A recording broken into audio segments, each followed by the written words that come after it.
और इसी सरकार के माध्यम से आना चाहिए, क्योंकि ये सरकार हमने चुनी हुई है, ये हमारी विशेष के हिसाब से काम करे। सर ये नहीं होगा कि हम सरकार चुनेंगे और वो हमारे हितों के खिलाफ कानून बनाए। मतलब मैं इस बात को कभी नहीं भूल पाता हूं कि बाहर से आतंकी लोग आए, आताताई अनपढ़ लोग आए, लुटेरे आए, कई बार आए, उन्होंने आक्रमण किया, आपको लूटा खसोटा, आपकी हत्याएं की, आपके महिलाओं का सीलभंग किया, उनका बलात्कार किया, आपके जो है ना आस्था के केंद्रों को तोड़ फोड़ दिया, आपके ज्ञान के मंदिरों को जो है ना तोड़ दिया, आपकी ज्ञान की लाइब्रेरीज को जो है ना जलाया, जो कि महीनों तक जलती रही। और हम लोग कितने निर्बल और असहाय लोग रहे कि हम इस व्यवस्था से लड़ने के लिए अपने आप को तैयार नहीं कर पाए, क्योंकि ये एक बार की बात नहीं है, ऐसे कई बार आक्रमण हुए।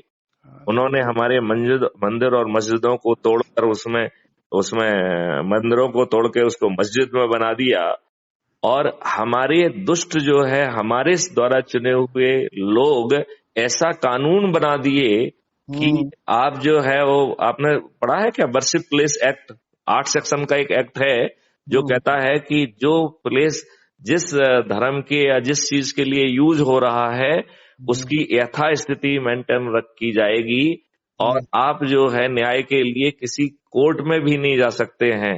Court are debarred from, section 4 उसका कह रहा है कि court are debarred from taking cognizance.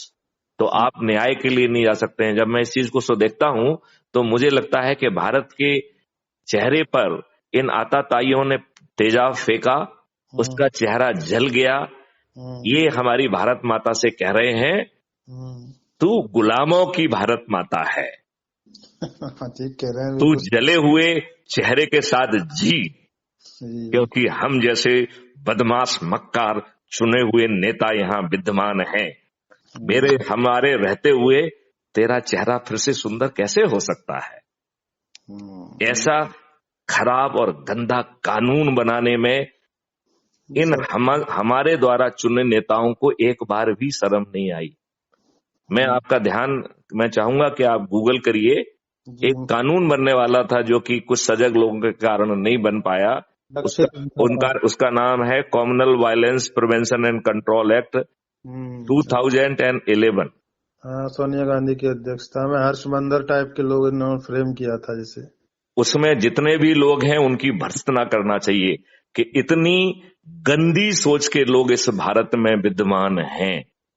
और हर्षमंदिर तो एक IAS ऑफिसर थे, उन्हें शर्म आना चाहिए। ऐसे हमने लोगों को, ऐसे ब्यूरोक्रेट्स को हमने पैदा किया है। बिल्कुल ठीक कह रहे हैं सर आप। ये इस देश के लिए लज्जा का विषय है, ये भारत माता के लिए लज्जा का विषय है। हम सब लोग बहुत स्वार्थी लोग हैं, सोची नौकरी उसके लिए जी रहे हैं। आप जो है पत्रकार, आप अधिकांश जो है ना पत्र जो है वो किसी न किसी बड़े जो है उसके संपत्ति और इंडस्ट्रियल हाउसेस के जो है ना द्वारा चलाए जा रहे हैं। आप लोगों को जो कहा जाता है उससे हटके आप ना करने की स्थिति में, ना लिखने की स्थिति में है। मैं न्यूयॉर्क टाइम्स के चीफ एडिटर का मैंने सभी अपने पत्रकार भाइयों को भेजा था जिन्होंने लिखा था कि we are being paid for false writing. जिस दिन हम सत्य लिखेंगे उस दिन हम अपने जॉब से बाहर कर दिए जाएंगे। We are being paid for not writing truth. लेकिन हम जो है आपकी इस बात को लिखेंगे और सीरीज बना के लिखेंगे, क्योंकि हमारा अखबार जो है किसी धंधा सेठ का नहीं है। RSS की एक समिति चलाती आ रही है पिछले 70 साल से। चलिए, ये तो बहुत अच्छी बात है। और मैं चाहूंगा कि हर व्यक्ति को, हर भारतीय को जागना चाहिए। एक समय आ गया है जब हम भारत को जो है एक समर्थ, शक्तिशाली और समृद्ध देश के रूप में स्थापित करें। मैं आपको ये भी बताना चाहता हूं, मेरे पास ऐसी ढेर सारी रणनीतियां हैं। क्राइम फ्री भारत हमने बनाया है, हमारा एग्रो मॉडल है जो किसानों की ओवरनाइट 5 गुना आमदनी कर देगा। हमें उसके लिए किसी सरकार की आवश्यकता नहीं है। हमें सरकार की आवश्यकता है, संविधान में जो गड़बड़ियां हैं उनको ठीक करें। जो हमारे ही चुने प्रतिनिधियों ने गंदे कानून बना दिए हैं, छिपा के बना दिए हैं, हमारी भाजपा से प्रार्थना है कि आप हमारी द्वारा चुनी हुई सरकार हैं। आप क्यों ये अपेक्षा करते हैं कि हम कोर्ट जाएं, सुप्रीम कोर्ट से न्याय लें, फिर हमने आपको क्यों चुना है? जिन लोगों ने वो गलत कानून बनाए हैं वो उन्होंने इसी लोकतंत्र के मंदिर में पीछे छिपके बना दिए हैं। 99% लोगों को तो वो कानून मालूम ही नहीं है।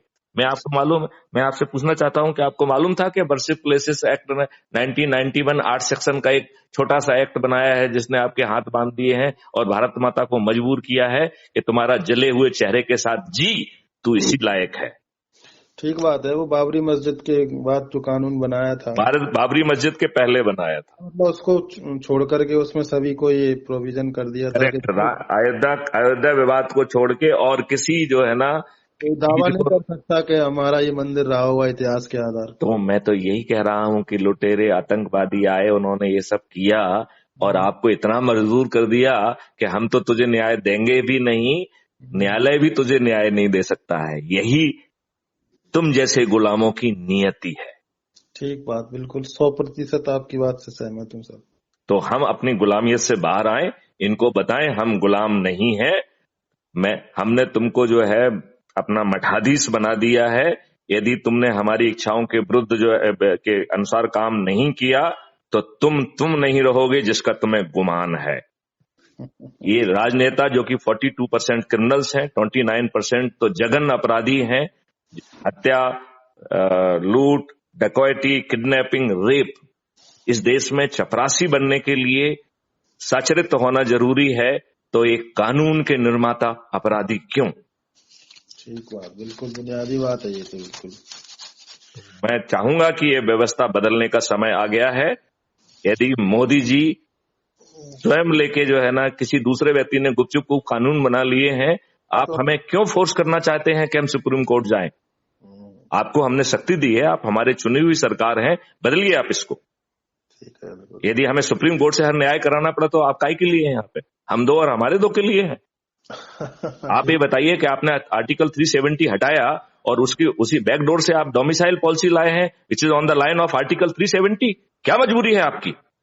सही बात। 56 इंच का सीना कहते हैं, आपको लज्जा नहीं आती, आपको शर्म नहीं आती है देश की जनता को गुमराह करते हुए? इसके बावजूद भी मैं मानता हूं कि हमारे नरेंद्र मोदी सबसे बेहतर व्यक्ति हैं। मैं उनसे विनय करता हूं, प्रार्थना करता हूं कि अपने अंदर के अच्छे इंसान को वो जगाएं, इन आतताइयों से न डरें। पूरा देश आपके साथ खड़ा हुआ है। जो चीज इन्होंने गुपचुप करके षड्यंत्र पूर्वक कर दी है, आप छाती ठोक कर उसको करिए और हमको जो है किसी उच्चतम न्यायालय में और यहां वहां भटकने के लिए मजबूर मत करिए। ठीक है। उन लोगों ने सुप्रीम कोर्ट से वो आदेश और कानून नहीं बनाए हैं, उन्होंने गुपचुप इसी मंदिर में बनाए हैं। फिर आप इतने भीरू क्यों? 56 इंच का सीना कहना सिर्फ कहने के लिए है या कुछ करने के लिए भी है? Why you want to be politically correct, why you want to be diplomatically correct? समय आ गया है बदलाव का, आओ हम सब इस बदलाव की ओर बढ़ें। सर आप बात से सहमत है मेरी? 100% सहमत हूँ और मैं मेरी क्षमता के अनुसार मैं आपकी इस बात को अपने अखबार के माध्यम से भी जनता तक ले जाने का आपको कमिटमेंट करता हूँ। Thank you very much. मैं आपसे भी इजाजत चाहता हूँ कि चूंकि ये रिकॉर्डेड है और मैं जो भी बात करता हूँ वो हमारे क्राइम फ्री यूट्यूब चैनल पे जाती है, तो मैं आपकी इजाजत भी चाहता हूँ कि ये मैं उसे अपलोड करूंगा। और यदि आप उसको अपने एंड पर कुछ और अच्छा करके बनाते हैं तो उसका वीडियो मुझसे शेयर करिए, तो उसे भी अपलोड करूंगा। सर मैं मिलूंगा सर आपसे आकर के। चलिए, जरूर। आप एक बार अपना शुभ नाम दोबारा बताएं। मेरा नाम डॉक्टर अजय खेमरिया है, मैं ग्वालियर स्वदेश में हूँ यहाँ। अच्छा। तो और आपके अतुल तारे जी कैसे हैं? बिल्कुल बढ़िया है तारे जी।